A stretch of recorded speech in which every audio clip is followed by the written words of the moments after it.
La Slovaquie ne laissera pas l'Ukraine entrer dans l'OTAN. Robert Fico promet de s'y opposer aussi longtemps qu'il sera au pouvoir. Le Premier ministre slovaque estime que la guerre doit être résolue par la diplomatie et non par le combat. Selon le nationaliste slovaque, l'adhésion de l'Ukraine à l'OTAN serait une bonne base pour une troisième guerre mondiale. Robert Fico s'est exprimé avant sa rencontre avec le Premier ministre ukrainien. Le chef du gouvernement slovaque a développé son point de vue à l'occasion d'une cérémonie en mémoire des soldats tombés pendant la Seconde Guerre mondiale. A my sme sem predsa neprišli oslavovať na Duklu ani vojnu, ani utrpenie, ani smrť.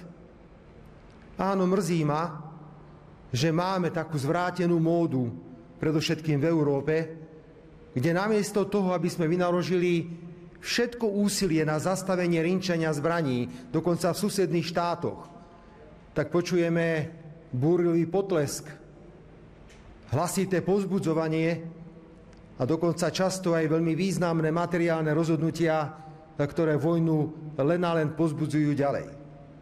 Nuž, obrazne povedané, možno takáto jedna raketa by mohla v Bruseli rozbiť nejakú fontánku, aby pochopili, o čom to vlastne pre Boha všetci hovoria.